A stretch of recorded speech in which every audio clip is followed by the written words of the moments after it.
Write a story beginning with: a few months ago, I saw a person who bore a striking resemblance to me. By Waverly KongSMK Chung, Miri, Sarawak.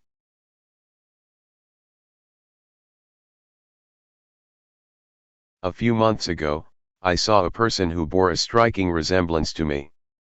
I would say that he looked exactly like me. I was extremely shocked to see him.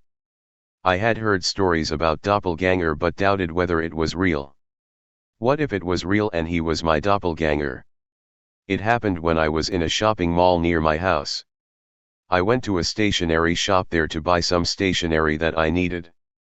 Having chosen the stationery, I proceeded to the counter to pay for it. While queuing up at the counter, I glanced at the line of shoppers who were also queuing up at the other counter. That was when I saw him. He did not notice me though, as he was reading a magazine that he was holding in his hands and intending to buy.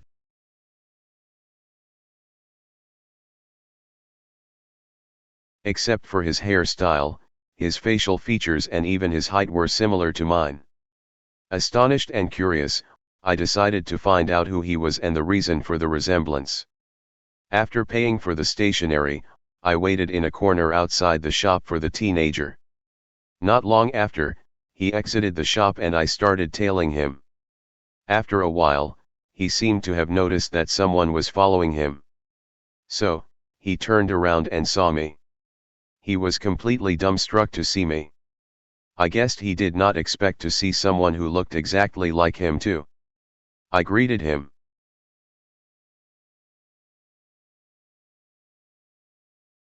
"Well, I'll be damned!" exclaimed the teenager in disbelief after he had recovered from his shock. "Who are you? Why do you look exactly like me?" We then introduced ourselves to each other. His name was Alvin.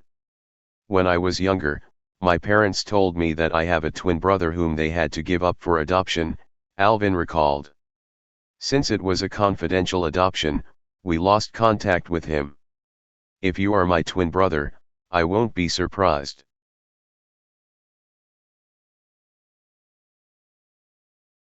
As I had always known that I was an adopted child since young, I was not really taken aback by Alvin's explanation. Alvin then invited me to his house to meet his parents.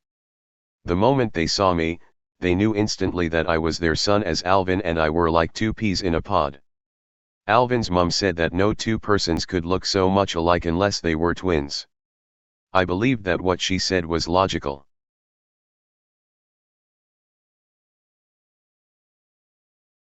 We chatted for a long time. They explained that when Alvin and I were born, they were living in poverty. As they could not afford to raise two children, they had no alternative but to give up one of us for adoption. I was only a few months old when I was adopted. They asked me to forgive them for giving me up. I forgave them willingly, as I understood that they were left with no choice then and it was the best decision. I would have done the same thing if I were in their shoes. Furthermore, my adoptive parents treated me like their very own son. Thus I had no regrets whatsoever. I wanted to call them Mum and Dad but somehow hesitated. They seemed to know what was on my mind.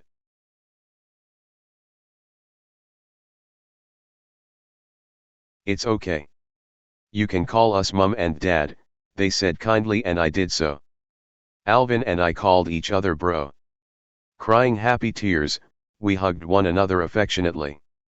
When I went home that day, I wondered if I should tell my adoptive parents what had happened. After consideration, I decided to let them know, as I did not wish to keep any secrets from them. Surprisingly, they took it really well. They even met my biological parents later on.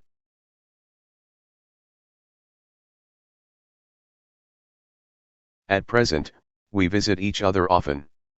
I have become close to Alvin as we share the same interests and hobbies.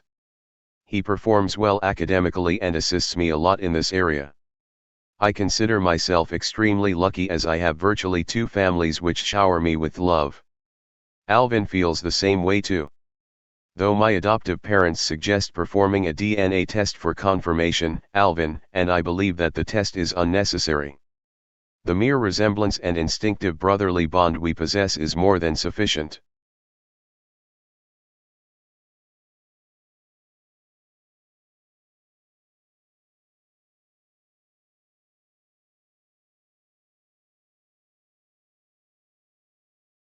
Thank you for watching. Thank you for watching.